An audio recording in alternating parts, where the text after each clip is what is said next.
నా ప్రేమ నీకోసమే 96th chapter. ఇందు ready అయ్యి రూమ్ నుండి దక్ష క్యాబిన్కి వస్తుంది. డోర్ సౌండ్ రావడంతో వెనక్కి తిరిగిన అతను కళ్ళు ఆర్పడం మర్చిపోతాడు. Maroon colour sari, gold colour blouse, pleats చిన్నగా పెట్టుకుని వన్ సైడ్ ఫ్రెంచ్ బ్రేడ్ వేసుకుని చేతికి గోల్డ్ కలర్ బ్యాంగిల్స్తో, మెడలో తాలితో పాటు షార్ట్ బ్లాక్ బీడ్స్తో సింపుల్గా రెడీ అయ్యి కుర్చీలు సర్దుకుంటూ వస్తుంది ఇందు బేబీ. ఎవరో తనని గుచ్చి గుచ్చి చూస్తున్నట్టు అనిపించి తల పైకెత్తిన ఇందుకి దక్ష తన ఎదురుగా కనిపించేసరికి ఒకసారి తడబడి వెనక్కి జరుగుతుంది. వెనక్కి పడిపోతున్న ఇందుని తన నడుము మీద చెయ్యేసి పట్టుకుంటాడు దక్షబాబు. అంటే ఇప్పుడు దక్ష చేతిలో ఇందు వెనక్కి వంగి ఉంటే దక్ష కొంచెం తన మీదకి బెండయి ఇద్దరు చూపులు కలుస్తాయి కాసేపు. తర్వాత ఇందుని పైకి లాగగానే దక్షబాబుకి అతుక్కుపోయింది. దక్ష ఛాతికి తగిలిన తన ముక్కుని రుద్దుకుంటూ దక్ష వైపు చూసేసరికి అతని చూపులు తనని గుచ్చుకుంటుంటే ఊపిరి భారమవుతుంది ఇందుకి. తన నుదుటి నుండి ముందుకు వేలాడుతున్న జుట్టును తన చేతితో వెనక్కి పెడుతూ ఇందు వైపు చూస్తూ ఉంటాడు. ఇందు ఎర్రని పెదాలు తనని రమ్మని ఆహ్వానిస్తున్నట్టు అనిపిస్తుంటే అతి కష్టం మీద వాటి నుంచి చూపు మరల్చి ఇందు బుగ్గకి పెదాలని తీసుకెళ్తుంటే దక్ష అనుకుంటూ లోపలికి వస్తాడు వినయ్ బాబు. ఆ సౌండ్కు తేరుకొని ఇద్దరూ దూరం జరిగితే ఇందు వెంటనే మళ్ళీ రూమ్లోకి వెళ్ళిపోతుంది ఫాస్ట్గా. దక్ష తన తల వెనక రబ్ చేసుకుంటే ఈడియట్ ఏం చెప్పావురా అని తనని తానే తిట్టుకుంటూ వెనక్కి తిరిగేసరికి వాళ్ళిద్దరినీ అలా చూసిన షాక్కి అలాగే నిలుక్కుపోతాడు వినయ్ బాబు. ఏంట్రా అని విసుగ్గా వచ్చిన దక్ష గొంతుకి, రే ఏంట్రా మీరిద్దరూ కలిసిపోయారా అని సంతోషంగా అడుగుతుంటే, అంతలేదు, ఎక్కువ ఊహించుకోకు, నేనే తనని చూసి కాస్త టెంప్ట్ అయ్యాను అని చెప్తాడు. తను నిన్ను రెసిస్ట్ చేయలేదంటే తను కూడా నిన్ను ఇష్టపడుతుందనే కదా అని విని అనగానే దక్ష ఆలోచనలో పడతాడు.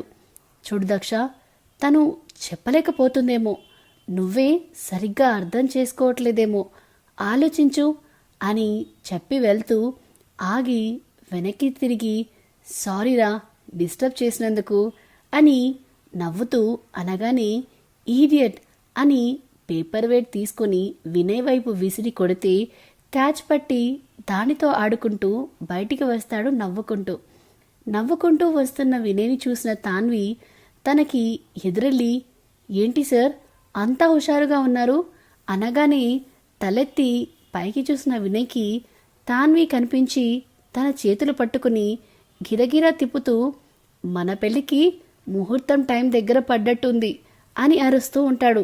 రేయ్ ఆపరా అని బలవంతంగా ఆగి, ఏంట్రా నీ పిచ్చివాగుడు అని అరుస్తుంది ఆయాసంతో.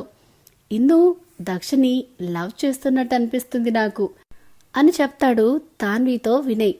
తాన్వి వినయ్ వైపు చూస్తూ, నీకెందుకు అలా అనిపించింది అని అనగానే దక్ష క్యాబిన్లో తను చూసింది చెప్తాడు.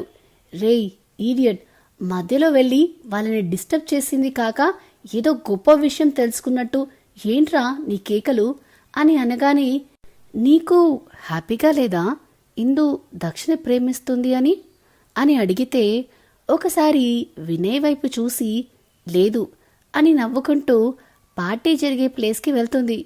ఏంటి ఇది ఇలా అంటుంది అనుకుంటూ తన వెనకాలే తను కూడా ఫాలో అవుతాడు. ఇక్కడ లోపలికి వెళ్ళిన ఇందుకి సంతోషం, సిగ్గు, బిడియం అన్నీ ఒకేసారి వస్తాయి. దక్ష తనకి అంత దగ్గరగా ఉన్నప్పుడు పెరిగిన గుండె సవడిని అదుపు చేసుకోవడానికి నానా తంటాలు పడుతుంది. దక్ష ముందుకు వెళ్ళాలి అంటే టెన్షన్ అనిపిస్తుంది. ఎంతసేపు చూసినా ఇందు బయటికి రాకపోయేసరికి ఇక దక్షనే డోర్ నాక్ చేస్తాడు. మళ్ళీ హార్ట్ స్పీడ్ పెరుగుతుంది ఇందుకి. తను చేసిన దానికి ఇబ్బంది పడుతుంది. అని ఊహించుకుంటున్న దక్షబాబు సారీ ఇందు అని చెప్పేసరికి ఇందుకి ఈసారి బీపీ పెరుగుతుంది. ఆ బీపీలోనే డోర్ తీసి దక్ష వైపు కోపంగా ఒక చూపు చూసి అక్కడి నుంచి పార్టీ జరిగే ప్లేస్కి వెళ్ళిపోతుంది. ఇదేమో ఇంత కోపంగా చూస్తుంటే వాడేమో నన్ను ప్రేమిస్తుంది అంటున్నాడు వెధవ అని వినయ్ని తిట్టుకుంటూ ఫ్రెష్ అవ్వడానికి వెళ్తాడు. దక్ష రెడీ అయ్యి తన క్యాబిన్కి వచ్చి చూసేసరికి అక్కడ ఒక ఇంపార్టెంట్ ఫైల్ ఉండేసరికి దాన్ని పర్సనల్ రూమ్ లాకర్లో పెడుతూ ఉండగా మళ్ళీ వినయ్ వచ్చి, రేయ్ ఏంట్రా లేటు, అక్కడ నీకోసమే చూస్తుంటే నువ్వు ఇక్కడ ఫైల్ సర్దుతూ ఉంటావా అని దక్షని కనీసం లాక్ చేయనీయకుండా లాక్కెళ్తాడు వినయ్. మరి ఆ లాకర్లో ఏముందో? దక్ష వస్తుంటే స్టాఫ్లో ఉన్న అమ్మాయిలందరూ సొల్లు కార్చుకుంటూ ఒకవైపే చూస్తుండేసరికి ఏమైంది అని ఇందు తాన్వి కూడా అటువైపు చూస్తారు. బ్లూ సూట్లో కత్తిలా ఉంటాడు మన హీరో బాబు.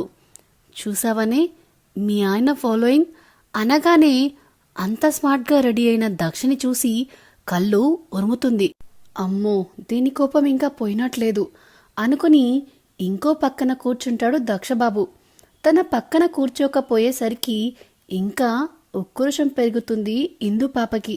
స్టాఫ్లోనే ఒక అమ్మాయి యాంకరింగ్ చేస్తూ కంపెనీ గురించి చెప్తూ ఉండగా ఇష్యూని తీసుకుని పుష్పగారు, నరేందర్ గారు, విష్ణు, రాధిక గారు మరియు ఊరు నుంచి నర్మదా సదానందం గారు కూడా వస్తారు. దక్ష, ఇందు వెళ్ళి వాళ్ళందర్నీ స్వయంగా తీసుకొచ్చి ఫ్రంట్ రోలో కూర్చోపెడతారు. యాంకర్ కంపెనీ గురించి చెప్పి ఇప్పుడు మన ఎండి గారు మాట్లాడతారు అనగానే దక్ష బాస్ హోదాలో స్టేజ్ ఎక్కి ఆ కంపెనీ ఓల్డ్ బ్యాక్గ్రౌండ్ గురించి గొప్పగా చెప్పి ఇప్పుడు ఇంకా ముందుకు వెళ్ళాలి, దానికి మీ సహాయం అవసరం, మీరు ఇలాగే సిన్సియర్గా వర్క్ చేసి ఇటు కంపెనీ ప్రాఫిట్ని అటు మీ ప్రాఫిట్ని కూడా పెంచుకుంటారు అనుకుంటున్నాను అని చెప్పి ఒక నిమిషం ఆగి, ఈరోజు మన కంపెనీ యానివర్సరీనే కాదు, my little princess, my lovely daughter birthday also అని చెప్పి బేబీ కమ్ అని ఇష్యూని స్టేజ్ మీదకి పిలిచి ఎత్తుకొని షీఈ్ మై ఏంజల్ అని ఇష్యూ బుగ్గకి కిస్ పెట్టి హ్యాపీ బర్త్డే మై బేబీ అని అంటాడు. కింద ఉన్న అందరూ కూడా హ్యాపీ బర్త్డే ఏంజల్ అని అరుస్తూ ఉండేసరికి ఇష్యూ బేబీ సంతోషం అంతా ఇంతా కాదు.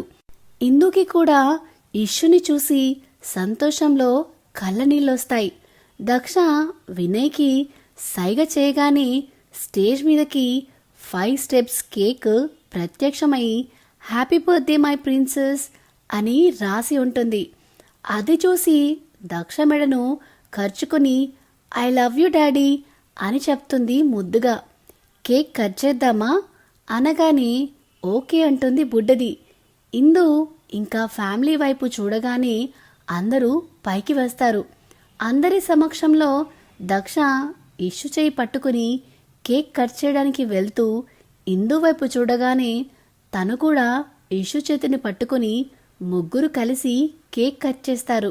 ఫస్ట్ పీస్ తీసుకుని ముందు దక్షకే పెడుతుంది. మమ్మ ఫస్ట్ అని దక్ష అంటే నో అని దక్ష నోట్లోనే పెడుతుంది. ఆ క్షణం ఇందుకి కోపం రాదు, ఇంకా చెప్పాలంటే చాలా హ్యాపీగా అనిపిస్తుంది. తర్వాత ఇందుకు పెట్టి తర్వాత పెద్దవాళ్ళందరికీ వరుసగా పెడుతుంది.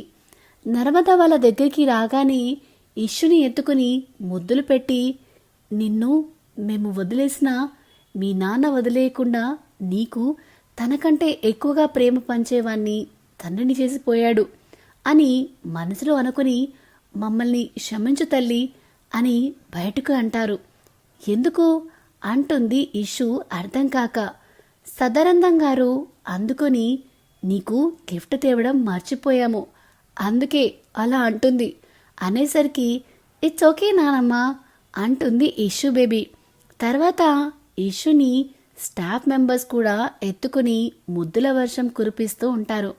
ఇలా కాసేపు జరిగాక పెద్దవాళ్ళందరూ విఐపి గెస్ట్ అందరూ డిన్నర్కి వెళ్తారు. దక్ష కూడా వాళ్ళతో కదులుతుంటే స్టాఫ్లో లేడీస్ అంతా స్టేజ్ ఎక్కి సార్ అని పిలుస్తారు. ఏంటి అని వెనక్కి తిరిగి చూస్తే సార్ ఒక రిక్వెస్ట్ అంటారు వాళ్ళంతా. ఏదైనా ఆఫీస్కి సంబంధించిన విషయమేమో అనుకుని చెప్పండి అనగానే సార్ ప్లీజ్ మా అందరితో కలిసి ఒక డాన్స్ చేయరా అని ప్లీజింగ్గా అడుగుతారు వాళ్ళు. డాన్సా? నోనో అనుకుంటూ ముందుకు వెళ్తుంటే ప్లీజ్ సార్ ప్లీజ్ అని వాళ్ళందరూ కిందికి వచ్చి రౌండప్ చేస్తారు. ఇషు బేబీ కూడా డాడీ డాన్స్ చేయవా అని క్యూట్గా అడుగుతుంది. సార్ మీ ప్రిన్సెస్ కూడా చెప్పింది మీరు మాతో డాన్స్ వేయాల్సిందే అని అందరూ కలిసి దక్షని స్టేజ్ మీదకి లాక్కెళ్తారు. అచ్చం గోపికల మధ్య ఉన్న కృష్ణుడిలా ఉన్నాడు కదా అని తాన్వి అనగానే తాన్వి చేయి మీద గట్టిగా గిచ్చుతుంది దక్ష మీద కోపంతో. బుసకొడుతూ స్టేజ్ వైపే చూస్తుంది చేస్తాడా అని. దక్షని మధ్యలో నిలబెట్టి లేడీస్ అందరూ చుట్టూ నిల్చుంటారు. మ్యూజిక్ ప్లే అవుతుంది. డాడీ డాడీ అని ఇషు అరుస్తూ ఉండేసరికి దక్షకి డాన్స్ చేయడం తప్పదు. సో ఇదేనండి నా ప్రేమ నీకోసమే 96th చాప్టర్. దక్ష ఏ పాటకి డాన్స్ చేస్తాడో ఎవరైనా గెస్ చేయగలరా? గెస్ చేస్తే కామెంట్ బాక్స్లో మెన్షన్ చేయండి. అలాగే ఈ వీడియో నచ్చితే ప్లీజ్ లైక్ అండ్ షేర్ చేయండి. ఇలాంటి కొత్త కథల కోసం మన channel the novel whisperer with Vinyani subscribe చేసుకోవడం మాత్రం అస్సలు మరవద్దు. Thank you. బాయ్.